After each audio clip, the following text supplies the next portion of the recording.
এখনও রয়ে গিয়েছে বাঁশ, কাঠ, টালি দিয়ে তৈরি মাটির পোস্ট অফিস। দেশের বিভিন্ন উন্নতি হলেও উন্নতি হয়নি এই পোস্ট অফিসটির। এমনই চিত্র ধরা পড়ল কাকদ্বীপের রাজনগরে। কোনো রকমের বাঁশ দিয়ে ঠেকা দেওয়া রয়েছে অফিসটির জরাজীর্ণ অবস্থা। অফিসের ভিতরে বাসা বেঁধেছে সাপ ও ইঁদুর। কাকদ্বীপ থানার রাজনগর পোস্ট অফিসের ভিতর থেকে কাজ সেরে বেরিয়ে এসে ক্ষোভে এমনই মন্তব্য করলেন একজন গ্রাহক। জানা গিয়েছে, স্বাধীনতার সময় রাজনগরের উকিলের হাট এলাকায় তৎকালীন জমিদারের এক নায়েব একটি পোস্ট অফিস তৈরি করেছিলেন। 8 ফুট বাই 10 ফুটের একটি মাটির ঘর করে অফিসটি নির্মাণ করা হয়েছিল। ঘরের উপরে চাপানো হয়েছিল টালি। সেই ঘরটি আজও পর্যন্ত একই রকমের রয়ে গিয়েছে, কোনো সংস্কার করা হয়নি। 30 ইঞ্চি চওড়া মাটির দেয়ালগুলিতে ফাটল ধরেছে, খসে খসে পড়ছে মাটির চাঙড়। আতঙ্কের মধ্যেই অফিসে কাজ করেন বর্তমান পোস্টমাস্টার সহ একজন কর্মী। এই মুহূর্তে ব্যাংকিং পরিষেবার ক্ষেত্রে প্রায় 500 জন গ্রাহক রয়েছেন। এছাড়াও প্রতিদিন প্রায় 40টির বেশি চিঠি দেওয়া নেওয়া করতে হয়। সামনেই বর্ষাকাল, তাই চিন্তায় ডাকঘরের পোস্টমাস্টার। আমার তো শোনা 1950 সালের দিকে তৈরি হয়েছিল। সেই অবস্থা থেকে এই ভগ্ন অবস্থা আমরা জন্ম থেকে আমরা দেখে, যতদিন আমার এখানে কাস্টমার হয়ে আছি ততদিন এখানেই তো এইভাবে ভগ্ন অবস্থায়।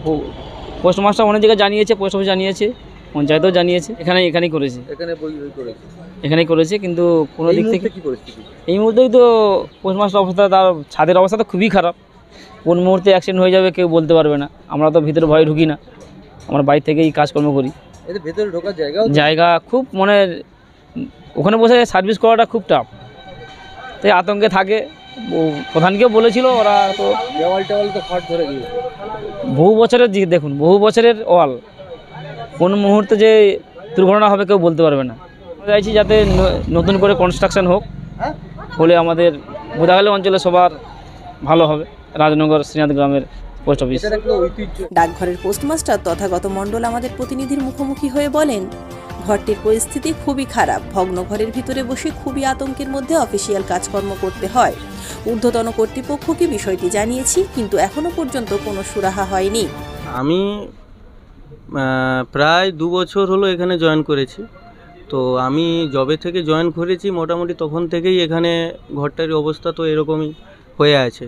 তো আমি ভাবিনি এরকম একটা অফিস এতদিন হয়ে আছে। একটা প্রায় 1948 বা 49 সাল থেকে এই ঘরটি আছে। তো এতদিন পর থেকে এখানে কোনো উদ্যোগও সেরকমভাবে নেওয়া হয়নি ঘরটাকে একটা রিপেয়ার করার জন্য বা কিছু করার জন্য। একটা আতঙ্কের মধ্যে এখানে বসে কাজ করতে হয়, তো সেখানে একটু ভয় তো লাগেই অবশ্যই, নিজের জীবনের তো একটা ঝুঁকি থাকে। আর বিশেষ ক্ষেত্রে আবার বর্ষাকাল পড়লে আরও অসুবিধা হয়, যেহেতু মাটির ঘর, নিচটা এখানে বসা যায় না, স্যাঁতসেঁতে হয়ে থাকে, একটা জল একটা ব্যাপার থাকে। বা এই যে উপরে ঢুকতে বেরোতে একটা অফিসটার যে দরজাটা ডাউন হয়ে গেছে, যে কারণে মানুষের মাথায় লাগে, বা আমাদেরই নিজেদেরই একটা অসুবিধার মধ্যে পড়তে হয়। এখন দাঁড়ানোর মধ্যে বসতেও হয় চেয়ারে। হ্যাঁ, দেওয়ালগুলো তো যেহেতু বহু পুরনো হয়ে গেছে, তো দেওয়ালগুলোর অবস্থা একদমই নেই বললেই চলে। ভেতর থেকে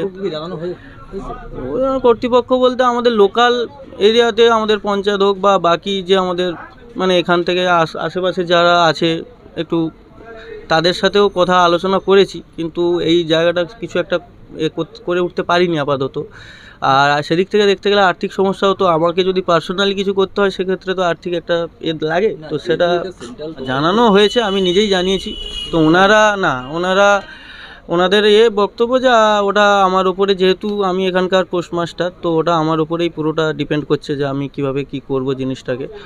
তো সেই অনুযায়ী এবার বাকি আপাতত কর্তৃপক্ষ থেকে উপরে আমাদের পোস্টাল ডিপার্টমেন্টের ওপর থেকে সেরকমভাবে এখানে বহুবার জানানো হয়েছে, তো ওনারাও সেরকমভাবে কোনো করেনি। ওটা তোমার উপর আমার উপর যেহেতু আছে জিনিসটা, বা যেহেতু আমি এখানে হেড আছি, ইনচার্জ, তো সেই আমার উপরেই ছেড়ে দিয়েছে।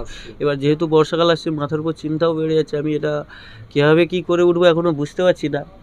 দেখি কি করব, ওটা তো এখনও, কিন্তু একটা আতঙ্কের মধ্যে যেভাবে মাটি উপরে, আপনারা নিজেই দেখুন মাটি ভেঙে পড়ে মাঝে মাঝে। এটাই চাই যে, যেহেতু এখানে একটা লোকাল এরিয়া, আপনাদের একদম মার্কেটের ওপরে আমাদের পোস্ট অফিস, তো হ্যাঁ, সেক্ষেত্রে মানুষের একটা যাতায়াতের হোক বা বাজারে এলে একটা সুবিধা হয় এখানে যদি থাকে পোস্ট অফিসটা। এবার সেক্ষেত্রে যদি আমি চাই যে এখানে একটা পোস্ট অফিসটা আর কিছু না হোক, একটা যেন সুন্দরভাবে বসে শান্তিভাবে বসে যেন কাজটা করতে পারি, না একটা আতঙ্কের মধ্যে বা ভয়ের মধ্যে আমাকে এখানে কাজ করতে হয়। এই চারিপাশের অবস্থা যা, কোথায় কি আছে এখন জানি না। এই জিনিসটা এখনও যদি একটা হেল্প হয় তাহলে ভালো হয়। তবে কবে হবে এই পোস্ট অফিসের সংস্করণ, তার দিকে তাকিয়ে সাধারণ মানুষ। তবে সরকার এই সংস্করণ করে কিনা তার দিকে নজর থাকবে আমাদেরও। কাকদ্বীপ থেকে বঙ্গভূমি নিউজ টিম।